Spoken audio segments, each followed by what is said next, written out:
পুরো যদি সব ক্রাশার ফাংশনাল হয়ে যায় বা অপারেশনাল হয়ে যায় তাহলে প্রায় 25,000 লোক কাজ পাবে। তাহলে কমপক্ষে 25,000 লোক কর্মসংস্থানের বাড়তি সুযোগ পাবে আগামী দিনে। যে পুরো প্রসেস রিভিউ করে আগামী 2 মাসের মধ্যে মার্চের 31 তারিখের আগে সব কাজ চালু করে বাড়তি 25,000 লোকের কর্মসংস্থানের ব্যবস্থা করতে হবে। এই প্রতিশ্রুতি দেওয়ার 7 দিনের মধ্যে প্রশাসনিক স্তরে তার বাস্তব রূপ স্পষ্ট হলো। শালতোরায় খুলবে পাথর খাদান। এই অকশানে বিজ্ঞপ্তি জারি নবান্নের। প্রায় 5 বছর ধরে বন্ধ শালতোরার পাথর ভাঙা শিল্প।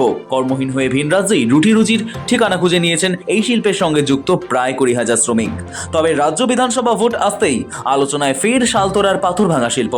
রুখাসুখা বাঁকুড়া জেলার সবচেয়ে অনুর্বর ব্লক হিসেবে পরিচিত শালতোরা, কিন্তু এই শালতোরার মাটির নিচে লুকিয়ে রয়েছে থরথরে কালো পাথর। বাঁকুড়ার শালতোরা ব্লক একসময় পরিচিত ছিল পাথর ভাঙা শিল্পের জন্য। এই ব্লকে থাকা প্রায় 250টি ক্র্যাশারে প্রত্যক্ষ ও পরোক্ষভাবে কাজ করতেন এলাকার 20,000 শ্রমিক।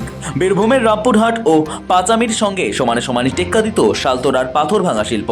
কিন্তু অধিকাংশ পাথর খাদানে বৈধ অনুমতি নেই এই অভিযোগে 2021 সালের পর সরকারি নির্দেশে এই ব্লকের ক্র্যাশার শিল্প বন্ধ হয়ে যায়। কাঁচামালের অভাবে ধীরে ধীরে বন্ধ হয়ে যায় সবকটি ক্র্যাশার। দীর্ঘ আন্দোলনের পরেও বিভিন্ন কারণে সেই শিল্পের চাকা আর সেভাবে ঘোরেনি।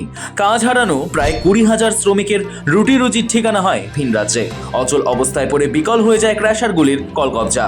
2023-এর পঞ্চায়েত নির্বাচনের আগে শালতোরায় দলীয় কর্মসূচিতে গিয়ে ক্র্যাশার মালিকদের সঙ্গে বৈঠক করে পাথর ভাঙা শিল্প পুনরায় চালুর উদ্যোগ নেওয়ার আশ্বাস দিয়েছিলেন অভিষেক বন্দ্যোপাধ্যায়। তারপর নামমাত্র কয়েকটি খাদানে পাথর উত্তোলনের অনুমতি দেওয়া হয়েছে। হাতে গোনা গোটা চারেক সেই খাদানে যে সামান্য পরিমাণ পাথর উত্তোলন করা যায় তা দিয়ে শালতোরা ব্লকের 2-1টি ক্র্যাশার ধুকে ধুকে চললেও বাকি ক্র্যাশারগুলির হাল ফেরেনি। তবে এবার 26শে বিধানসভা নির্বাচনের আগে শালতোরার পাথর ভাঙা শিল্প নিয়ে শুরু হয় শাসক বিরোধীর দায় ঠেলাঠেলি। খাদান খোলার কোনো প্রতিশ্রুতি এতদিন না দিলেও অভিষেকের প্রতিশ্রুতি কানে আসতেই ফের আসরে নামে পদ্ম শিবির। যে চোর সে বলে দেখ তোকে চুরি করছে। আরে শালতোরার পাথরের প্রতি টন পিছু যে কমিশনটা জেলা শাসকের মাধ্যমে যাচ্ছে সেটাই বখরা নিয়ে তো লড়াই। আইপ্যাক দেখবে না জেলা শাসক দেখবে? পাথর শিল্প এখানে 70 বছর ধরে চলছে। তৃণমূল কংগ্রেস এটা বন্ধ করেছিল, ওই অ্যাসোসিয়েশনের সমস্ত খাদানগুলোকে বন্ধ করেছে, ক্র্যাশার মালিকদেরকে ভিখারি করেছে। তার নাম হচ্ছে তৃণমূল কংগ্রেস। গত 10ই জানুয়ারি বাঁকুড়ার শালতোরায় জনসভা থেকে তৃণমূলের সর্বভারতীয় সাধারণ সম্পাদক অভিষেক বন্দ্যোপাধ্যায় ঘোষণা করেছিলেন কালো পাথরের খাদান খোলা হবে। অভিষেক বন্দ্যোপাধ্যায় জানিয়েছিলেন সরকারি 133 একর জমিতে মোট 18টি পাথরের খাদান রয়েছে।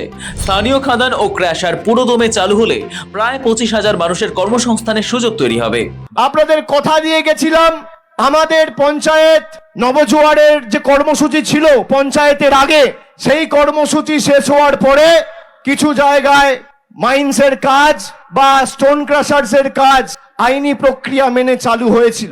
আবার যেহেতু অনেক বাধ্যবাধকতা কোর্টের অর্ডার রয়েছে, ফুল ফ্লেজেড সেই কাজ চালু হয়নি, এখন বন্ধ রয়েছে।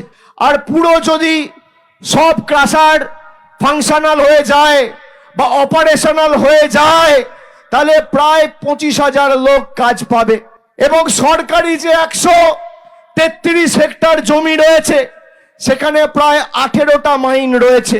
এই 18টা মাইনের কাজ যদি শুরু হয় আইনি প্রক্রিয়া মেনে সম্পূর্ণ হয়ে, তাহলে কমপক্ষে 25,000 লোক কর্মসংস্থানের বাড়তি সুযোগ পাবে আগামী দিনে। আজকে সকালবেলাও মুখ্যমন্ত্রীর সাথে কথা বলেছি।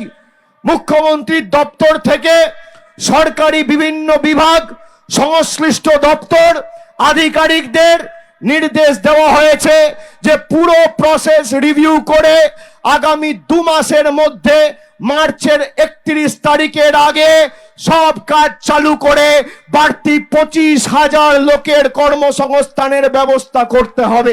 আপনারা মার্চের মধ্যে সেটা দেখতে পাবেন। কথা দিয়ে কথা রাখার নাম তৃণমূল কংগ্রেস। পরিযায়ীদের রাজ্যে ফেরাতে সে সময় মাস্টার স্ট্রোক খেলেছিলেন অভিষেক। সেই প্রতিশ্রুতি দেওয়ার 7 দিনের মধ্যে প্রশাসনিক স্তরে তার বাস্তব রূপ স্পষ্ট হলো। শুক্রবার রাজ্য প্রশাসন জানালো 17টি কালো পাথরের খাদান খুলতে ই অকশনে বিজ্ঞপ্তি প্রকাশ করা হয়েছে এবং সেই বিজ্ঞপ্তি ইতিমধ্যেই আপলোড করা হয়েছে। জানা গিয়েছে আগামী 11ই ফেব্রুয়ারি এই 17টি খাদানের হবে ই অকশন। তা শেষ হওয়ার পরবর্তী 2 সপ্তাহের মধ্যেই যাবতীয় প্রক্রিয়া সম্পন্ন করার চেষ্টা থাকবে। সব ঠিকঠাক চললে খুব দ্রুতই খাদানে খননের কাজ শুরু হওয়ার পরিস্থিতি তৈরি হবে বলে আশাবাদী তারা। অর্থাৎ ফেব্রুয়ারির শেষের দিকে বাঁকুড়ার এই এলাকার খনন কাজ শুরুর সবুজ সংকেত মিলতে পারে। অভিষেকের ঘোষণা ঠিক 1 সপ্তাহের মাথায় 17টি খাদানের ই অকশন বিজ্ঞপ্তি প্রকাশ হওয়া স্বাভাবিকভাবেই রাজনৈতিক ও প্রশাসনিক মহলে তাৎপর্য বাড়ছে। যদিও অভিষেকের বক্তব্যে 18টি খাদানের কথা বলা হয়েছিল, আপাতত 17টি খাদানের জন্যই অকশনের বিজ্ঞপ্তি জারি করা হয়েছে।